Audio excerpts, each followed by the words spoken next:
Hello everyone, hope you're all well, and thanks very much for all the likes, the shares and comments with my videos. I'm very grateful. Today I'm going to give an update on the EU migration and asylum pact that I've spoken about in a number of videos previously. And over the last number of days there has been a discussion at the Oireachtas Committee on Justice around this. We've seen huge pressures coming on the Fine Gael-led governments looking for discussion and debate around this. There's been huge public uproar. We've seen so many demonstrations in and around Ireland over the last number of weeks and months as well, in the context of the imploding crisis that immigration is causing in Ireland. And it was interesting because Helen McEntee bowed to the pressure and stood in front of the Oireachtas Committee. Now, she wasn't able to answer, unsurprisingly, many questions. Helen McEntee, who is taking the people of Ireland for fools with her nonsensical approach. Over the last number of days, she was supposed to attend the Garda Representative Association's meeting down in Westport, but decided against it because they didn't invite Drew Harris, the Garda Commissioner who the vast overwhelming majority of Gardaí are against. So she stood by her Commissioner and again went in front of the Oireachtas Committee. Now, in the context of this is important because we've seen the power being ceded to Brussels in terms of our sovereignty and in terms of our policy of the state. Now, I've spoken on many occasions about Article 6, that people should be involved in the policy of the state, and also Article 29, where the executive power of the state should derive from Ireland, not from any technocrats or unelected bureaucrats that are in a little silo in office in Brussels. And that's the whole genesis of this migration pact, because Ireland have an opt-out clause, and of course once you opt in you can't opt out, and this is what the Irish government wants the people of Ireland to be committed to: another failed immigration policy that bows down to the hands of the European bureaucrats, not the interests of the ordinary people. And in terms of Europe, we've seen them drive towards Ireland being a low-wage economy. 1 in 5 workers are deemed to be in low pay. And a big genesis of this is to drive people into low-pay work and precarious work, and to drive down workers' conditions as well. Now, it's interesting because Ireland have an opt-out clause in the Treaty of Amsterdam that came up in 1998. But it's also interesting because they could be taking upwards of 30,000 asylum seekers stroke economic migrants per year. And if not, or they could be paying up to €600 million annually to many of these countries as well, who decide to have to take them because Ireland can't for whatever reason. So based on inflated GDP figures, which is absolutely insane. And as I've said, so many people in our society are making huge money out of this, international vultures, and a lot of people here in Ireland too, with commercial buildings. There's up to 297 providers. And now the Irish government are looking at design and build centres, IPAS centres, new centres that are going to announce after the local elections coming up in June, which again goes against the interests of local democracy. But when does the local democracy ever matter to the Irish political establishment? And the Uniparty, we should call them now in future, instead of the whole lot of them, because there's next to no political opposition in Ireland. It was interesting because McEntee's appearance, she was flailing around, unable to answer questions around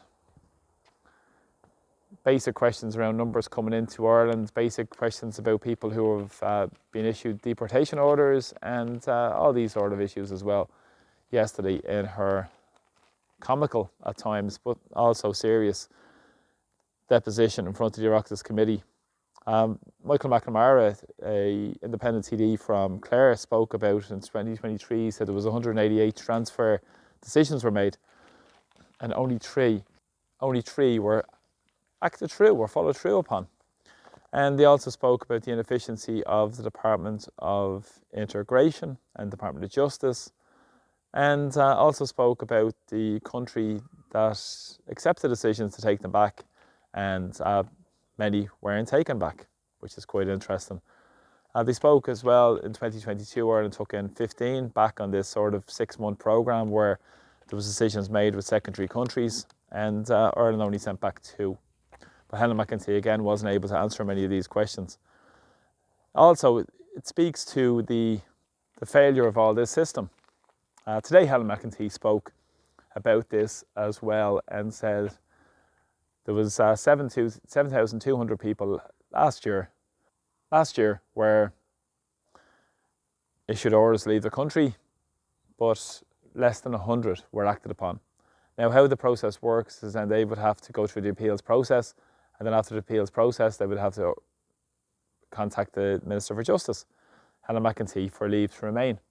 And Helen McEntee said she had no numbers on her desk in terms of people who had failed the process and had looked to her for the final judgment.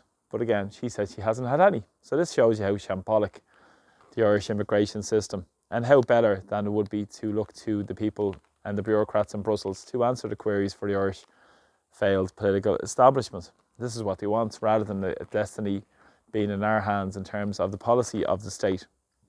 And it's also interesting because in the last day, there's been reports that 80% of people have said that they've said we've taken in too many migrants on polls, and 64% of people said we have lost control of the immigration. Now, this goes in the context of up to 80% of people are coming through the north of Ireland, according to Helen McEntee, but I've heard conflicting different stories that it's happening at ports. It's also happening up and down the country, as I said, at ports and through airports, and all this as well going on. So, well, the working classes conditions are worsening, and more people are struggling. And the political establishment are carrying on full steam ahead, trying to have a facile debate in the Dáil over the next number of weeks to push through this bill, and which it doesn't provide for an opt-out clause, which is the most stark part of all this in terms of the erosion of our sovereignty. And as I said, once you opt in, you can't opt out.